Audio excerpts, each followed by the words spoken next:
Hello friends आपको स्वागत एगुड़े आलोचना करवा +3 4th सेमिस्टर आपंकर history honours core paper 8 unit 1 रे गौरव विप्लवर कारण एवं फलाफल विषय में आम भिडियो आलोचना करवा स्थल हाथ लिखा नोट्रु तेणुकर भिडियो कौन जारी स्किप नक आरंभ शेष पर्यंत देखु तेड़े नक चलते आज भिडियो स्टार्ट करवा प्रश्न अच्छी गौरवमय विप्लवर कारण एवं फलाफल विषय आलोचना कर तो उत्तर आपण लिखे प्रथम इंट्रोडक्शन बा उपक्रम इंट्रोडक्शन लिखे 1685 ख्रीष्टाब्द चार्ल्स द्वितीय मृत्यु घटला 1685 ख्रीष्टाब्द इंग्लैंड राज सिंहासन आरोहण करथिले जेम्स द्वितीय जहाँफल 1685 ख्रीष्टाब्द इंग्लैंड रे एक नूतन शासन अभ्युदय घटला जेम्स द्वितीय 1685 रु 1688 ख्रीष्टाब्द पर्यंत मात्र 3 वर्ष काल शासन करथिले चार्ल्स द्वितीय ठारू जेम्स द्वितीय चिंताधारा संपूर्ण भाव में भिन्न थिला एवं से जड़े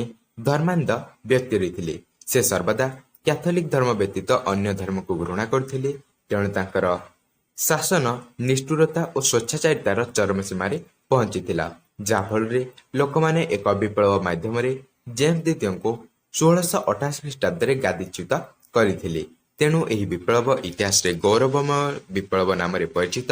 यह विप्लव कौन सी रक्तपात और मृताहत हो न विप्लव को बिना रक्तपात विप्लव बोली कहुए विभिन्न कारण गुड़िक जो गौरव विप्लव संगठित होता जहाँकि निम्न वर्णना करागला। तो यही गौरव विप्लव क्योंटी होता ना इंग्लैंड होता 1688 ख्रीष्टाब्द द्वितीय जेम्स विरुद्ध में गौरव विप्लव संगठित होता। तो 1685 ख्रीष्टाब्द चार्ल्स द्वितीय मृत्यु होता तेणु तांकर निजस्व कौन सी उत्तराधिकारी नथिबारो जेम्स द्वितीय 1685 ख्रीष्टाब्द इंग्लैंड सिंहासन आरोहण करथिले मात्र से थिले जड़े धर्मांध श्रेणी व्यक्ति से सर्वदा कैथोलिक धर्म को गुरुत्व देउथिले एवं अन्य धर्म को घृणा करथिले। चार्ल्स द्वितीय ठारू संपूर्ण भाव में तांकर चिंताधारा भिन्न धरणर रहिथिला। द्वितीय जेम्स अत्याचारित शासन धर्मांधता एवं दुर्बल चरित्र ए गौरव विप्लव होता। द्वितीय जेम्स चार्ल्स द्वितीय मृत्यु पर अर्थात 1685 ख्रीष्टाब्द इंग्लैंड राज सिंहासन आरोहण करथिले मात्र तांकर अत्याचारित शासन व्यवस्था एवं धर्मांधता जोगु से मात्र 3 वर्ष शासन करथिबा बेले तांकर विरुद्ध प्रजा माने विद्रोह कले जहाँफल 1688 ख्रीष्टाब्द से गादीच्युत होते एवं तांका विरुद्ध जो विप्लव होता ताहा गौरवमय विप्लव नाम परिचित एवं यह गौरवमय विप्लव 1688 ख्रीष्टाब्द होता। यह विप्लव बिना रक्तपात एवं मृताहत यह विप्लव को बिना रक्तपात विप्लव बोली कहुए। इंट्रोडक्शन तापर होउची क्यों सब कारण गुड़िक जो गौरवमय विप्लव संगठित होता।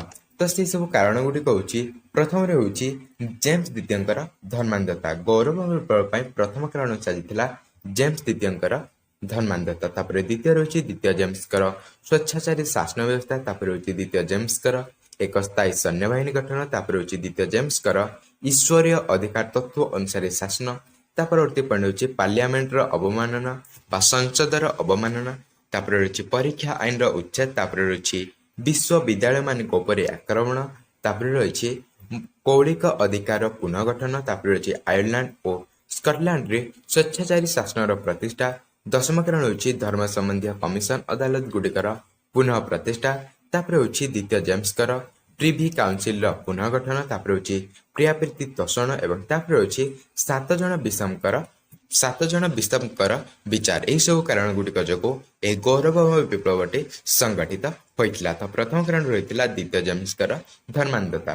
जेम्स द्वितीय जड़े रोमान कैथोलिक धर्मर दृढ़ समर्थक थे तेणु सिंहासन आरोहण करने तांकर प्रथम लक्ष्य थिला इंग्लैंड रे कैथोलिक धर्मर स्थिति को सुदृढ़ करने एवं अन्यान्य धर्म को आग्राह्य करने तेणु जेम्स द्वितीय कैथोलिक मान को समस्त प्रकार सुविधा सुजोग प्रदान कले एवं प्रोटेस्टांट मान को यही सब सुविधा सुजोग वंचित कले जहाँफल राजांकर एपरी कार्यकलाप प्रजा मान निकट में अप्रिय कराइथिला तेणु यही सब कार्यकलाप देखि प्रजा माने राजा क्रोधान्वित होई तांको विरोध कले जहाँफल कि सेमाने एक विद्रोह कले जहाँकि गौरव विप्लव कारण साजिथिला। ତ ଦ୍ୱିତୀୟ ଜେମ୍ସଙ୍କ ବିରୁଦ୍ଧରେ ଗୌରବ ବିପ୍ଳବ ହେବା ପଛରେ ମୁଖ୍ୟ କାରଣ ହେଉଛି ତାଙ୍କର ଧର୍ମାନ୍ଧତା ନୀତି। ସେ ଇଂଲଣ୍ଡରେ କେବଳ କ୍ୟାଥୋଲିକ ଧର୍ମକୁ ପ୍ରଚାର କରିବାକୁ ଚାହିଁଲେ ଓ କ୍ୟାଥୋଲିକ ଧର୍ମାବଲମ୍ବୀମାନଙ୍କୁ ସମାଜର ସମସ୍ତ ପ୍ରକାର ସୁବିଧା ସୁଯୋଗ ଦେଲେ ଏବଂ ଅନ୍ୟାନ୍ୟ ଧର୍ମାବଲମ୍ବୀ ଅର୍ଥାତ୍ ପ୍ରୋଟେଷ୍ଟାଣ୍ଟମାନଙ୍କୁ ଏହିସବୁ ସୁବିଧା ସୁଯୋଗରୁ ବଞ୍ଚିତ କରିଥିଲେ, ଯାହାଫଳରେ ପ୍ରୋଟେଷ୍ଟାଣ୍ଟମାନେ ଜେମ୍ସ ଦ୍ୱିତୀୟଙ୍କ ଜେମ୍ସ ଦ୍ୱିତୀୟଙ୍କୁ ବିରୋଧ କଲେ। ଏହା ବ୍ୟତୀତ ଜେମ୍ସ ଦ୍ୱିତୀୟ କ୍ୟାଥୋଲିକ ଧର୍ମର ବିରୋଧୀମାନଙ୍କୁ କୋର୍ଟ ଅଫ୍ ହାଇ କମିଶନ ପ୍ରତିଷ୍ଠା କରି କଠିନ ଦଣ୍ଡରେ ମଧ୍ୟ ଦଣ୍ଡିତ କଲେ ଓ ବିମୋଚନ ଅଧିକାର ନାମକ ଆଇନ ପ୍ରଣୟନ କରି କ୍ୟାଥୋଲିକମାନଙ୍କୁ ସମସ୍ତ କ୍ଷେତ୍ରରେ ସ୍ୱତନ୍ତ୍ରତା ପ୍ରଦାନ କଲେ। ତେଣୁ ଜେମ୍ସ ଦ୍ୱିତୀୟଙ୍କର ଏପରି ଧର୍ମ ମଧ୍ୟରେ ପାର୍ଥକ୍ୟ ଯୋଗୁଁ ସମାଜରେ ଅସନ୍ତୁଷ୍ଟ ଦେଖାଦେଲା, କାରଣ ଶାସନ କ୍ଷେତ୍ରରେ ଯଦି ଶାସକ ଧର୍ମ ନିରପେକ୍ଷ ନୀତି ଅବଲମ୍ବନ ନ କରି କେବଳ ଗୋଟିଏ ଧର୍ମକୁ ପ୍ରଚାର ପ୍ରସାର କରିବା ପାଇଁ ଗୁରୁତ୍ୱ ଦେବେ, ତାହାହେଲେ ସମାଜରେ ବିଦ୍ରୋହ ହେବ। ତେଣୁ ଜଣେ ଧର୍ମନିରପେକ୍ଷତା ନୀତି ଅବଲମ୍ବନ କରିବା ନିହାତି ଜରୁରୀ ଅଟେ, ଯାହାକି ଜେମ୍ସ ଦ୍ୱିତୀୟ କରିନଥିଲେ। ତେଣୁ ତାଙ୍କର ମାତ୍ର 3 ବର୍ଷ ଶାସନ ମଧ୍ୟରେ ସମାଜରେ ବିପ୍ଳବ ଦେଖାଦେଲା, ଯାହାଫଳରେ ଗୌରବମୟ ବିପ୍ଳବଟି ସଂଗଠିତ ହୋଇଥିଲା। ଏହି ବିପ୍ଳବ ଯୋଗୁଁ ମାତ୍ର 3 ବର୍ଷର ଶାସନରେ ଜେମ୍ସ ଦ୍ୱିତୀୟ ଶାସନ ଗାଦିଚ୍ୟୁତ ହୋଇଥିଲେ। ଏହା ଥିଲା ତାଙ୍କର ପ୍ରଥମ କାରଣ, ଗୌରବ ବିପ୍ଳବ ହେବା ପାଇଁ ପ୍ରଥମ କାରଣ। ତାପରେ ଦ୍ୱିତୀୟ କାରଣ ହେଉଛି ଦ୍ୱିତୀୟ ଜେମ୍ସଙ୍କର ସ୍ୱେଚ୍ଛାଚାରୀ ଶାସନ। ଦ୍ୱିତୀୟ ଜେମ୍ସ ଜଣେ ସ୍ୱେଚ୍ଛାଚାରୀ ଶାସକ ଥିଲେ। ସେ ଜଣେ ପ୍ରତିଶୋଧପରାୟଣ ବ୍ୟକ୍ତି ଥିଲେ।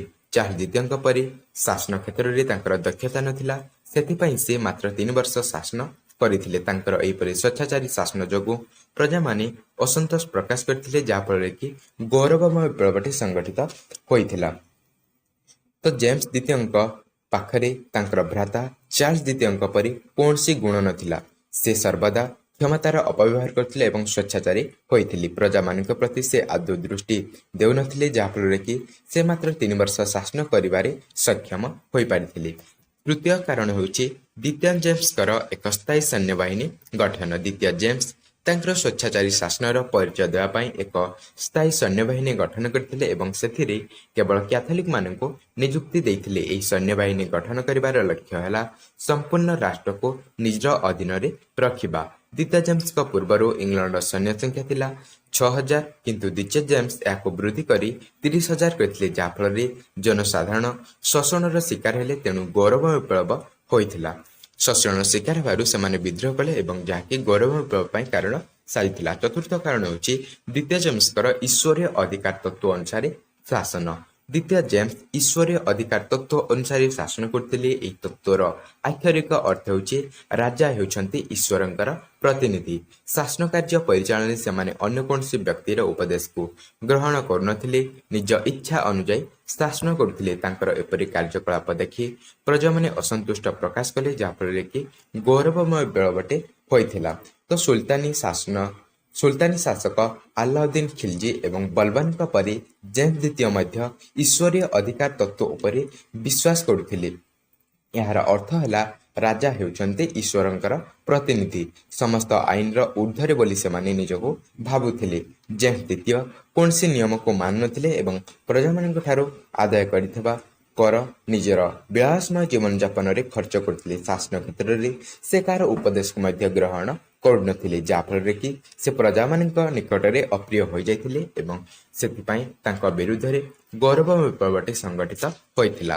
ପଞ୍ଚମ କାରଣ ହେଉଛି ପାର୍ଲିଆମେଣ୍ଟର ଅବମାନନା ବା ସଂସଦର ଅବମାନନା। ଦ୍ୱିତୀୟ ଜେମ୍ସ ପାର୍ଲିଆମେଣ୍ଟର କୌଣସି ନିୟମକୁ ମାନୁନଥିଲେ। ପାର୍ଲିଆମେଣ୍ଟ ଠାରୁ ନିଜକୁ ଊର୍ଦ୍ଧ୍ୱରେ ବୋଲି ସେ ଭାବୁଥିଲେ। ଏପରିକି ତାଙ୍କର ରାଜତ୍ୱ କାଳରେ ଥରେ ବି ସଂସଦ ହେଲେ ଅଧିବେଶନ ବସାଇ ନଥିଲେ। ପାର୍ଲିଆମେଣ୍ଟର ଆଇନକୁ ଅବମାନନା କରି ସେ ନିଜ ଇଚ୍ଛା ଅନୁସାରେ ଆଇନ ପ୍ରଣୟନ କରୁଥିଲେ, ଯାହାଫଳରେ ଲୋକମାନଙ୍କ ଏବଂ ସଂସଦର ବିରୋଧ ଯୋଗୁଁ ଗୌରବ ବିପ୍ଳବଟି ହୋଇଥିଲା। ତ ସଂସଦର କୌଣସି ନିୟମକୁ ଦ୍ୱିତୀୟ ଜେମ୍ସ ମାନୁନଥିଲେ। ସେ ନିଜ ଇଚ୍ଛା ଅନୁସାରେ ବିଭିନ୍ନ ଆଇନଗୁଡ଼ିକ ପ୍ରଣୟନ କରୁଥିଲେ ଏବଂ ପ୍ରଜାମାନଙ୍କ ଠାରୁ ବିଭିନ୍ନ କର ଆଦାୟ କରି ସେମାନଙ୍କୁ ଶାସନ କରୁଥିଲେ ଏବଂ ତାହାକୁ ସେ ପ୍ରଜାହିତକାରୀ କାର୍ଯ୍ୟରେ ନ ଲଗାଇ ନିଜର ବିଳାସମୟ ଜୀବନଯାପନରେ ଖର୍ଚ୍ଚ କରୁଥିଲେ, ଯାହାଫଳରେ କି ପ୍ରଜା ଅସନ୍ତୋଷ ଦେଖାଦେଲା ଏବଂ ଯାହାଫଳରେ ଏହି ଗୌରବ ବିପ୍ଳବଟି ହୋଇଥିଲା। ତାପରେ ଷଷ୍ଠ କାରଣ ହେଉଛି ପରୀକ୍ଷା ଆଇନର ଉଚ୍ଛେଦ। ପରୀକ୍ଷା ଆଇନ ସଂସଦ 1661 ମସିହାରେ କ୍ୟାଥୋଲିକମାନଙ୍କ ପାଇଁ ପ୍ରଣୟନ କରିଥିଲା। ଏହି ଆଇନ ଅନୁସାରେ କ୍ୟାଥୋଲିକ ମାନେ ସମସ୍ତ ପଦପଦବୀରୁ ବଞ୍ଚିତ ହେବେ, କିନ୍ତୁ ଦ୍ୱିତୀୟ ଜେମ୍ସ କ୍ୟାଥୋଲିକ ଥିବାରୁ ଏହି ଆଇନକୁ ଉଚ୍ଛେଦ କରି କ୍ୟାଥୋଲିକ ମାନଙ୍କୁ ବିଭିନ୍ନ ଉଚ୍ଚ ପଦବୀରେ ନିଯୁକ୍ତି ଦେଇଥିଲେ। ତେଣୁ ତାଙ୍କର ଏପରି କାର୍ଯ୍ୟକଳାପକୁ ଦେଖି ପ୍ରୋଟେଷ୍ଟାଣ୍ଟ ମାନେ ବିରୋଧ କରିଥିଲେ, ଯାହାଫଳରେ କି ଏହି ଗୌରବମୟ ବିପ୍ଳବଟି ହୋଇଥିଲା। ତାପରେ ସପ୍ତମ କାରଣ ହେଉଛି ବିଶ୍ୱବିଦ୍ୟାଳୟ ମାନଙ୍କ ଉପରେ ଆକ୍ରମଣ।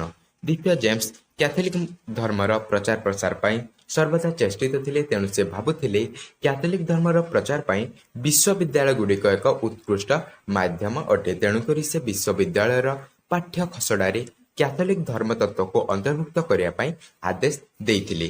ଏହାକୁ ପ୍ରଥମେ ସେ କେମ୍ବ୍ରିଜ ବିଶ୍ୱବିଦ୍ୟାଳୟରୁ ଆରମ୍ଭ କରିଥିଲେ, ଯେଉଁ ଶିକ୍ଷକମାନେ ତାଙ୍କର ଧର୍ମକୁ ସମର୍ଥନ କରୁନଥିଲେ ଓ ବିରୋଧ କରୁଥିଲେ, ତାଙ୍କ ପ୍ରତିବଦଳରେ ଜଣେ କ୍ୟାଥୋଲିକଙ୍କୁ ଶିକ୍ଷକ ରୂପେ ସେ ନିଯୁକ୍ତି ଦେଉଥିଲେ। ତାଙ୍କୁ ବହିଷ୍କାର କରି ତାଙ୍କ ପ୍ରତିବଦଳରେ ସେ ଜଣେ କ୍ୟାଥୋଲିକ ଧର୍ମାବଲମ୍ବୀଙ୍କୁ ଶିକ୍ଷକ ରୂପରେ ନିଯୁକ୍ତି ଦେଉଥିଲେ। ତେଣୁ ଦ୍ୱିତୀୟ ଜେମ୍ସଙ୍କର ଏପରି କାର୍ଯ୍ୟକଳାପ ଦେଖି ଜନସାଧାରଣ ଅସନ୍ତୁଷ୍ଟ ପ୍ରକାଶ କଲେ ଓ ବିରୋଧ କଲେ, ଯାହାଫଳରେ କି ଏହି ଗୌରବ ବିପ୍ଳବଟି ସଂଗଠିତ ହୋଇଥିଲା।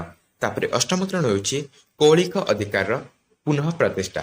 କୌଳିକ ଅଧିକାରକୁ 1640 ମସିହାରେ ଚାର୍ଲସ ପ୍ରଥମଙ୍କ ରାଜତ୍ୱ ସମୟରେ ଇଂଲଣ୍ଡର ଦୀର୍ଘକାଳୀନ ସଂସଦ ବାତିଲ କରିଥିଲା। ଏହି ଅଧିକାର ଦ୍ୱାରା ରାଜାମାନେ ଦେଶର ସର୍ବୋଚ୍ଚ କ୍ଷମତା ଭୋଗ କରୁଥିଲେ ଓ ନିଜର ମନ ଇଚ୍ଛା ସଂସଦର ବିନା ଅନୁମତିରେ ଆଇନ ପ୍ରଣୟନ କରିପାରୁଥିଲେ। କିନ୍ତୁ ଏହି ଅଧିକାର ବାତିଲ ପରଠାରୁ କୌଣସି ରାଜା ନିଜ ଇଚ୍ଛା ଅନୁଯାୟୀ ଆଇନ ପ୍ରଣୟନ କରିନଥିଲେ। କିନ୍ତୁ ଦ୍ୱିତୀୟ ଜେମ୍ସ ସଂସଦର ନୀତି ନିୟମ ନ ମାନି କୌଳିକ ଅଧିକାରର ପୁନଃ ପ୍ରତିଷ୍ଠା କରିଥିଲେ ଓ ନିଜର ଇଚ୍ଛା ଅନୁଯାୟୀ ଆଇନ ପ୍ରଣୟନ କରୁଥିଲେ। ତେଣୁ ତାଙ୍କର ଏପରି କାର୍ଯ୍ୟକଳାପ ପାଇଁ ଜନସାଧାରଣ ବିଦ୍ରୋହ କଲେ, ଯାହାଫଳରେ କି ଗୌରବମୟ ବିପ୍ଳବଟି ସଂଗଠିତ ହୋଇଥିଲା। ନବମ କାରଣ ହେଉଛି ଆୟର୍ଲାଣ୍ଡ ଓ ସ୍କଟଲ୍ୟାଣ୍ଡରେ ସ୍ୱେଚ୍ଛାଚାରୀ ଶାସନ ପ୍ରତିଷ୍ଠା।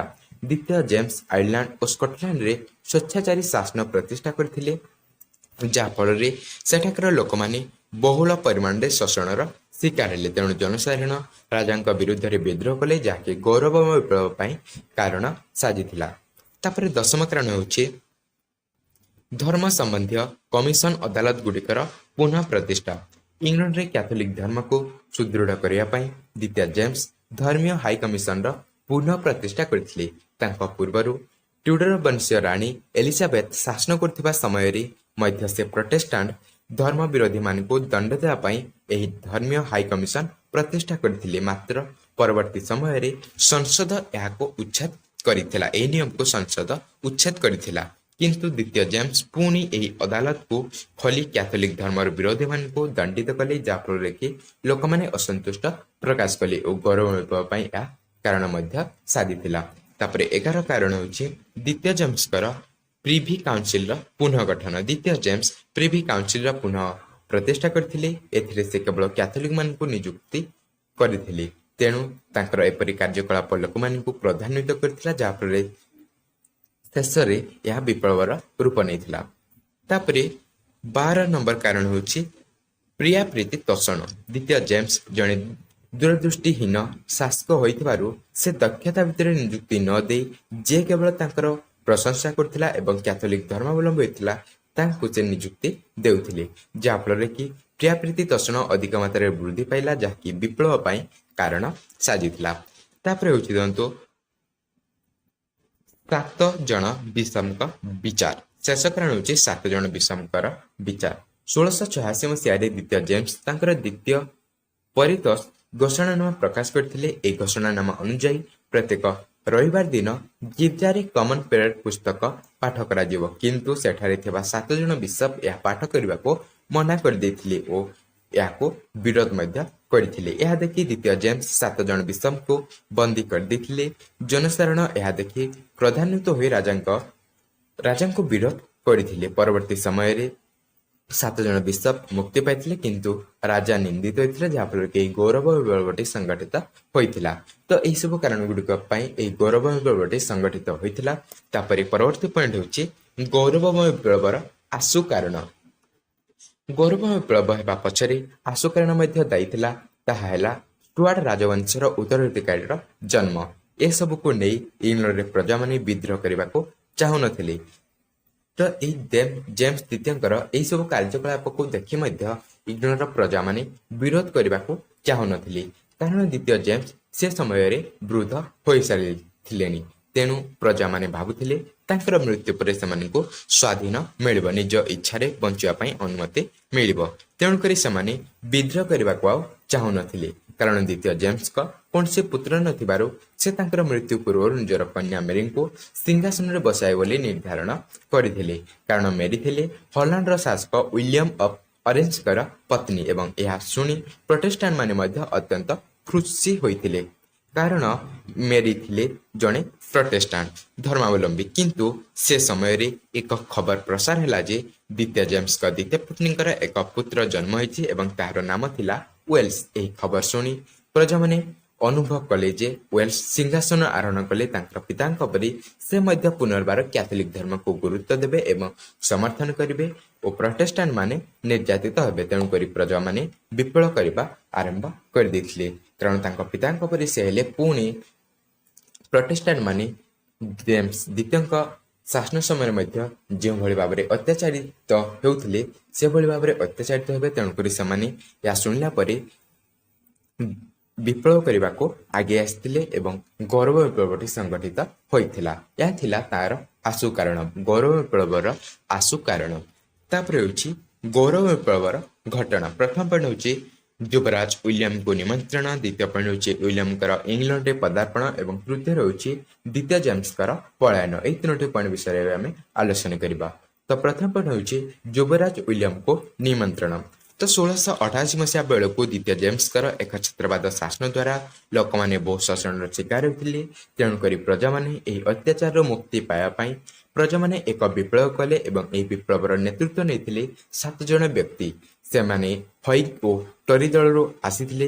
ସେହି 7 ଜଣ ହେଲେ ଲର୍ଡ ସର୍ବରି, ଲର୍ଡ ଡୋଭେନଶାୟାର, ତାପରେ ହେଉଛି ଲର୍ଡ ଲିବଲି, ଧର୍ମଯାଜକ କାମ୍ପଟନ, ଏଡୱାର୍ଡ ରସେଲ, ଲର୍ଡ ଡାନବି ଏବଂ ହେନରୀ ସିଡନୀ। ସେମାନେ 1688 ଖ୍ରୀଷ୍ଟାବ୍ଦ ଜୁନ୍ 30 ତାରିଖରେ ଏକ ନିମନ୍ତ୍ରଣ ପତ୍ର ଦେଇ ୱିଲିୟମ ହାଇବର୍ଟଙ୍କ ହାତରେ ହଲାଣ୍ଡ ଶାସକ ୱିଲିୟମ ଅଫ୍ ଅରେଞ୍ଜଙ୍କ ପାଖକୁ ପଠାଇଥିଲେ। କାରଣ ସେମାନେ ଇଂଲଣ୍ଡରେ ଚାଲିଥିବା ଧର୍ମାନ୍ଧତାକୁ ବିଲୋପ କରିବା ପାଇଁ ଚାହିଁଥିଲେ। ୱିଲିୟମ ଅଫ୍ ଅରେଞ୍ଜ ଇଂଲଣ୍ଡ ଆସି ନିଜର ଶ୍ୱଶୁର ଦ୍ୱିତୀୟ ଜେମ୍ସଙ୍କର ଏକଛତ୍ରବାଦୀ ଶାସନ ଓ ସ୍ୱେଚ୍ଛାଚାରୀ ଶାସନର ଅନ୍ତ ଘଟାଏ ବୋଲି ଭାବିଥିଲେ। ଏହା ପଛରେ ତାଙ୍କର ଅନ୍ୟ ଏକ ଉଦ୍ଦେଶ୍ୟ ଥିଲା, ଇଂଲଣ୍ଡରେ ପ୍ରଜାମାନଙ୍କ ସହିତ ମିଶି ଫ୍ରାନ୍ସକୁ ପରାସ୍ତ କରିବା। ଏହା ଥିଲା ୱିଲିୟମ ଅଫ୍ ଅରେଞ୍ଜଙ୍କର ଏକ ଉଦ୍ଦେଶ୍ୟ। ଏହା ଭାବି ସେ ଆସିଥିଲେ। ତାପରେ ଦ୍ୱିତୀୟ ପଏଣ୍ଟ ହେଉଛି ୱିଲିୟମଙ୍କର ଇଂଲଣ୍ଡରେ ପଦାର୍ପଣ। 7 ଜଣ ବ୍ୟକ୍ତିଙ୍କ କଥାରେ ରାଜି ହୋଇ ୱିଲିୟମ ଅଫ୍ ଅରେଞ୍ଜ 1688 ମସିହାରେ ଇଂଲଣ୍ଡକୁ ନିଜର ଯାତ୍ରା ଆରମ୍ଭ କରିଥିଲେ। ଇଂଲଣ୍ଡରେ ପ୍ରଜାମାନେ ମଧ୍ୟ ତାଙ୍କୁ ସ୍ୱାଗତ କରିଥିଲେ। ଦ୍ୱିତୀୟ ଜେମ୍ସଙ୍କର ପ୍ରସିଦ୍ଧ ମନ୍ତ୍ରୀ ଜନ୍ ଚର୍ଚ୍ଚିଲ ମଧ୍ୟ ୱିଲିୟମଙ୍କ ସପକ୍ଷରେ ରହିଥିଲେ। ଦ୍ୱିତୀୟ ଜେମ୍ସଙ୍କର ଅନ୍ୟାନ୍ୟ କନ୍ୟାମାନେ ମଧ୍ୟ ୱିଲିୟମଙ୍କୁ ସମର୍ଥନ କଲେ, ଯାହାଫଳରେ ଏହାକୁ ଦେଖି ଦ୍ୱିତୀୟ ଜେମ୍ସ ପରିଶେଷରେ ଇଂଲଣ୍ଡରୁ ପଳାୟନ କଲେ। ତାଙ୍କ ସପକ୍ଷରେ ଆଉ କେହି ବାହାରି ନଥିବାରୁ ଶେଷରେ ସେ ଇଂଲଣ୍ଡରୁ ଫ୍ରାନ୍ସକୁ ପଳାୟନ କରିଥିଲେ। ତାପରେ ହେଉଛି ତୃତୀୟ ପଏଣ୍ଟରେ ଦ୍ୱିତୀୟ ଜେମ୍ସଙ୍କ ପଳାୟନ। ଏହି ସମୟରେ ଦ୍ୱିତୀୟ ଜେମ୍ସ ନିଜର ମାନସିକ ଭାରସାମ୍ୟ ହରାଇଥିଲେ ଏବଂ ସେ ଭାବିଥିଲେ ଯେ ଆଉ ଇଂଲଣ୍ଡରେ ନ ରହି ଫ୍ରାନ୍ସ ଯିବାକୁ ପଡ଼ିବ। ତେଣୁ ସେ ତାଙ୍କର ରାଜକୀୟ ପ୍ରତୀକକୁ ଟେମସ୍ ନଦୀରେ ଫିଙ୍ଗି ଦେଇ ଫ୍ରାନ୍ସ ପଳାୟନ କରିବାକୁ ଚେଷ୍ଟା କରିଥିଲେ। କିନ୍ତୁ ଯିବା ସମୟରେ ସେ କେତେକ ଧୀବରମାନଙ୍କ ଦ୍ୱାରା ଧରାପଡ଼ିଥିଲେ ଏବଂ ପୁନର୍ବାର ଇଂଲଣ୍ଡକୁ ଆସିଥିଲେ। ତ କେତେକ ମତ୍ସ୍ୟଜୀବୀ ମାନଙ୍କ ଦ୍ୱାରା ଯିବା ସମୟରେ ସେ ସେହି ନଦୀରେ ଧରାପଡ଼ି ଯାଇଥିଲେ, ଯାହାଫଳରେ କି ସେ ପୁନର୍ବାର ଇଂଲଣ୍ଡକୁ ଆସିଥିଲେ। ଏହାପରେ ସେ ଦ୍ୱିତୀୟ ଥର ପାଇଁ ଇଂଲଣ୍ଡ ଛାଡ଼ି 1688 ମସିହା ଡିସେମ୍ବର 23 ତାରିଖରେ ଯାଇ ଫ୍ରାନ୍ସରେ ପହଞ୍ଚିଥିଲେ ଏବଂ ସେଠାରେ ଚତୁର୍ଦ୍ଦଶ ଲୁଇ ଫ୍ରାନ୍ସର ଶାସକ ଚତୁର୍ଦ୍ଦଶ ଲୁଇ ମଧ୍ୟ ତାଙ୍କୁ ସ୍ୱାଗତ ଜଣାଇଥିଲେ ଓ ରହିବା ପାଇଁ ରାଜପ୍ରସାଦ ମଧ୍ୟ ଦେଇଥିଲେ। ଏହିପରି ଭାବରେ ଦ୍ୱିତୀୟ ଜେମ୍ସ ଫ୍ରାନ୍ସରେ ରହି ଶେଷରେ 1701 ଖ୍ରୀଷ୍ଟାବ୍ଦରେ ମୃତ୍ୟୁବରଣ କରିଥିଲେ। ଏହିପରି ଭାବରେ ଜେମ୍ସ ଦ୍ୱିତୀୟଙ୍କର ମୃତ୍ୟୁ ପରେ ଇଂଲଣ୍ଡରୁ ଅତ୍ୟାଚାରିତ ଶାସନ ଏବଂ ଏକଛତ୍ରବାଦୀ ଶାସନର ଅନ୍ତ ଘଟିଥିଲା।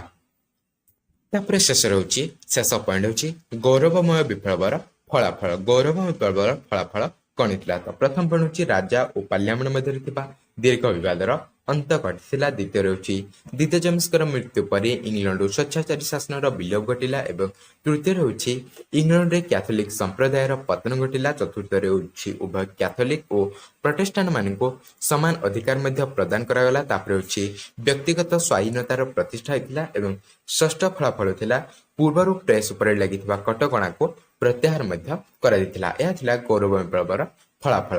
ଶେଷରେ ହେଉଛି କନକ୍ଲୁଜନ ବା ଉପସଂହାର। କନକ୍ଲୁଜନ ହେଉଛି ଉପରୋକ୍ତ ଆଲୋଚନାରୁ ଆମେ ଏହା ଜାଣିଲେ ଯେ ଗୌରବ ବିପ୍ଳବ 1688 ମସିହାରେ ଆରମ୍ଭ ହୋଇଥିଲା ଏବଂ ଏହା ଦ୍ୱିତୀୟ ଜେମ୍ସଙ୍କ ମୃତ୍ୟୁ ପରେ ହିଁ ଏହି ବିପ୍ଳବ ଶେଷ ହୋଇଥିଲା। ଦ୍ୱିତୀୟ ଜେମ୍ସଙ୍କର ମୃତ୍ୟୁ ହେବା ପରେ ଇଂଲଣ୍ଡରୁ ଅତ୍ୟାଚାରିତ ଶାସନ ଓ ସ୍ୱେଚ୍ଛାଚାରୀ ଶାସନର ଅନ୍ତ ଘଟିଥିଲା। ତାହା ଥିଲା ଗୌରବ ବିପ୍ଳବର କାରଣ ଏବଂ ଫଳାଫଳ ବିଷୟରେ ଯାହାକି ଆମେ ଆଲୋଚନା କଲେ। ତ ଆପଣ ଯଦି ଏହାର ପ୍ଲେ ପାଇବା ଚାହୁଁଛନ୍ତି ଆମର ଟେଲିଗ୍ରାମ ଜାଣନ୍ତୁ। ଟେଲିଗ୍ରାମ ଚ୍ୟାନେଲ ଲିଙ୍କ୍ ଆପଣମାନଙ୍କୁ ଡେସ୍କ୍ରିପସନ ବକ୍ସରେ ଦିଆଯାଇଛି। ତ ଭିଡ଼ିଓ ଭଲ ଲାଗିଲା ଭିଡ଼ିଓ ଲାଇକ୍ ଦେବେ ଏବଂ ସାଙ୍ଗସାଥୀମାନଙ୍କ ସହିତ ଅଧିକ ମାତ୍ରାରେ ସେୟାର କରିବେ। ତ ଦେଖା ହେବା ଆଉ ଏକ ନୂତନ ଭିଡ଼ିଓରେ। ସେ ପର୍ଯ୍ୟନ୍ତ ଜୟ ଜଗନ୍ନାଥ।